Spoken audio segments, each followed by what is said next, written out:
y vamos a hablar de la separación de poderes.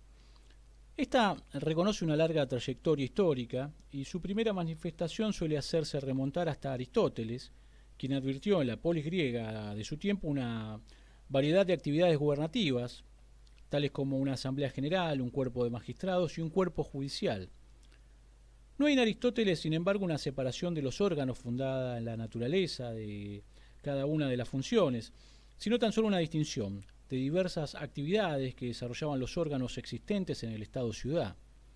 Además, no veía inconvenientes en que una misma persona formara parte de la asamblea, ejerciera una magistratura o fuera un miembro de un tribunal judicial. En Polibio y en Cicerón, que recogen los datos que ofrece la Constitución romana, se presenta una diferenciación de poderes señalándose la participación que corresponde a los cónsules, al Senado y a los comicios. Pero ello, más que a la distinción de las funciones en los tres poderes clásicos, se vinculaba con las formas mixtas de gobierno, pues lo que ellos trataban de mostrar era la participación en el gobierno de los principios monárquico, aristocrático y democrático. Ya casi en los comienzos de la Edad Moderna, Marsilio de Padua atribuye al pueblo el poder legislativo, reservando al monarca solo la función ejecutiva. Pero su criterio, más que fijar una división orgánica del poder, tiende a debilitar la posición del monarca. En otros importantes pensadores, como Maquiavelo, como Godín, como Campanella también, se hacen referencias a la necesidad de que el poder no pertenezca en forma absoluta al monarca. Pero puede decirse que es solo después de la experiencia histórica de la primera revolución inglesa que se llega a verdaderos intentos teóricos y prácticos de separar los distintos campos de actuación del poder del Estado. Bajo el gobierno de Cromwell, con el Instrument of Government de 1653, se hace por primera vez una experiencia práctica de distinción entre el poder del Parlamento, a quien correspondía la función legislativa, y el poder del Lord Protector, a quien corresponde la función ejecutiva y administrativa. Basada en la experiencia inglesa, la teoría de la división de poderes alcanza ya una formulación más adecuada al sentido de moderación de los órganos y contralor recíproco de sus actividades en Locke. Distingue Locke entre el poder legislativo, el poder ejecutivo y el poder federativo.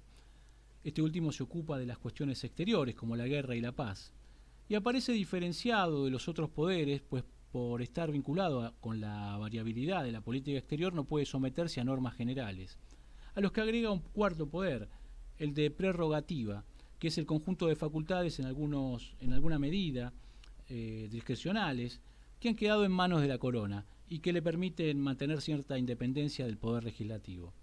Sin embargo, no hay en Locke una completa separación de los órganos, pues al rey corresponde en realidad una acumulación de funciones, ya que además de la prerrogativa posee el poder ejecutivo y el federativo. Poderes estos dos que, aunque distintos, no se pueden atribuir según él a personas diferentes. Vale decir que las cuatro funciones que señala Locke quedan localizadas en dos órganos, el Parlamento y el Rey, quien participa también en la actividad legislativa, pues ninguna ley puede sancionarse sin su consentimiento, lo que significa que a pesar de su obediencia y subordinación a la ley, se le ha de considerar como el órgano supremo del Estado, como el soberano. En Bolingbroke, 1678-1751, juntamente con la idea de la separación de poderes, se destaca netamente un concepto que puede decirse que estaba ya inmerso en esta doctrina, el del equilibrio y control recíproco de los distintos poderes, conjugado eficazmente a través del rey y del parlamento.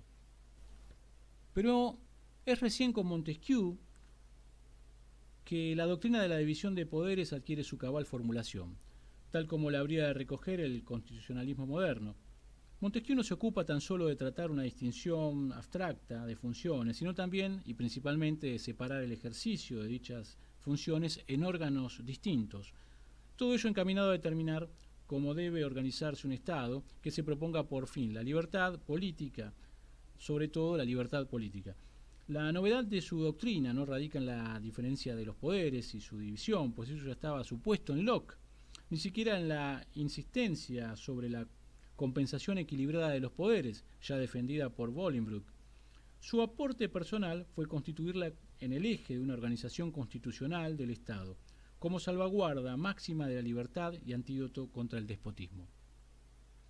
En el famoso capítulo 6 del libro 11 de su obra El espíritu de las leyes, del año 1748, donde escribe en forma ideal la Constitución inglesa, traza Montesquieu la separación de tres poderes: el legislativo, el ejecutivo y el judicial.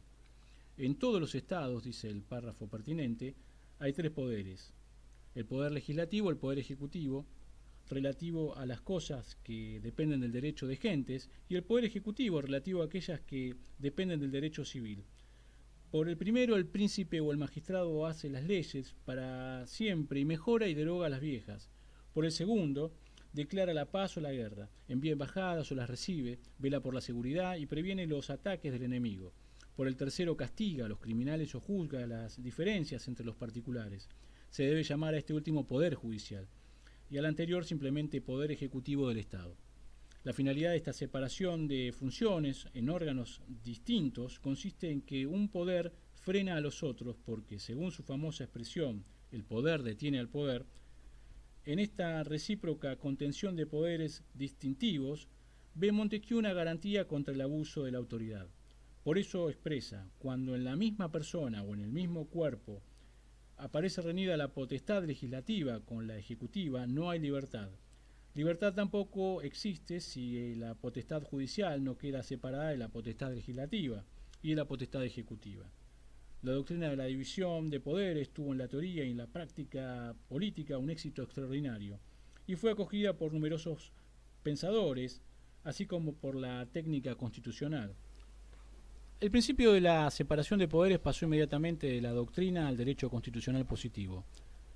Fue acogida por las constituciones de los estados americanos al independizarse de la metrópoli y también por la Constitución Federal de los Estados Unidos de 1787, que conformó no solo una diferenciación de poderes, sino también una marcada separación. Se lo incorporó como un principio consustancial al constitucionalismo liberal de la Declaración de Derechos del Hombre y del Ciudadano de 1789, cuyo artículo 16 dice que toda sociedad en la que la separación de poderes no esté determinada no tiene constitución. Y de allí pasó luego a la primera constitución de la Revolución Francesa del año 1791, que por primera vez habla de la separación de poderes en vez de la división de poderes. Inspiró después la Constitución española de 1812 y la Constitución belga de 1831. Y en general puede decirse que la separación de poderes es principio respetado por todos los modernos estados democráticos.